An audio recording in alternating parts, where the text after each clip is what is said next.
आगुरी केबे करा जाय नतला जेमती चोर गले बुद्धि आसे सेमती दीटा तीन तीन दुर्घटना घटिला पर आज सचेतनता शिविर करा जायतला तेणु जहाँ भी हो विलंबर हेले मध्य भल है तेणु आम तरफ व्यवसायी महासंघ तरफ एवं फायर स्टेशन तरफ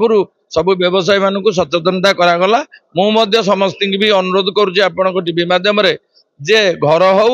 व्यवसाय प्रतिष्ठान हो छोट हो बड़ हो समस्ते फायर सेफ्टी गोटे रखा कथा कारण फायर सेफ्टी गोटे गैस रखिले आम 50 बाल्टी पानी अजाड़े जो अग्नि की आयत्त करवा से फायर सेफ्टी गैस गोटे थे से आम एकुटिया भी आयत्त कर ना आज आम दाबी था फायर सेफ्टी तरफ जो जटणी दमकल ऑफिस तरफ जो करते सचेतनता शिविर एटी आम एक्जिक्यूटिव ऑफिसर महोदय कहले जे जदि सहयोग करेंगे व्यवसायी मैंने प्रशस्त करने प्रति बजार को तेणु 2015 मसीह ये रास्ता संप्रसारण एवं ब्रिज पे आमर 588 दुकान भागी एपर्यंत म्युनिसिपालिटी पदक्षेप नेलानी निज चेष्टार आम गवर्नमेंट रु लागिकी 880 डिसमिल जगह आम आणिकी म्युनिसिपालिटी हैंडओवर कलु से किंतु एपर्यंत पदक्षेप नेलेनी आउरी दुकान भांगिया कहते तेणु या बर्दास्त करा तेणु जेपर्यंत सी आमर दोकानी मान थैतान न करछिंती म्युनिसिपालिटी कौन सहयोग रहा व्यवसायी संघ तरफ जो जटणी तीन अग्निकांड घटिला गुरुतर सह नहीं आज गोटे सचेतनता कार्यक्रम आरंभ करते समस्त व्यवसायी बंधु माने सांबादिक बंधु माने समस्त काउंसिलर आमे उपस्थित थिलु मु भावुची आज जो प्रकार प्रशिक्षण से देले व्यवसायी बंधु माने उपकृत हे बोली मोर आशा एवं विश्वास। दाबी बहुत गुड़िया प्रथम मुख्य दाबी था जबरदखल प्रशासन पौर प्रशासन जिला प्रशासन आम आउ गोटे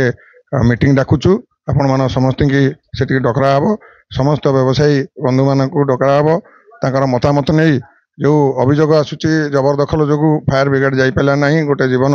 गोटे मूल्यवान जीवन हानि है आखि आगे रखिकी आम आपण मानकर समस्त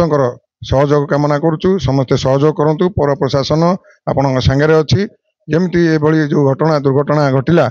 जमती पुनरावृत्ति न हुए। आज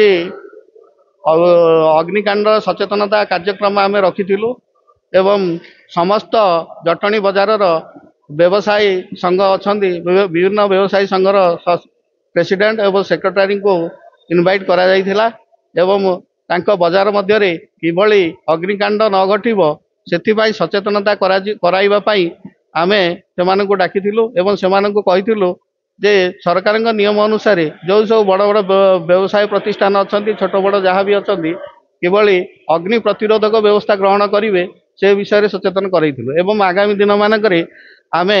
अवेयरनेस कराइबु ताको विभिन्न बाजार जाइकी आमे मध्ये अवेयरनेस कराइबा पई ताको कहिथिलु। समस्त वाणिज्य प्रतिष्ठान सभापति संपादक महोदय एठी उपस्थित थिले समस्त पारिषद चेयरमैन उपाध्यक्ष समस्ते उपस्थित रही आग्निक कर्मशाला विषय निज निज मतामत प्रकाश करथिले एवं समस्ते एकमत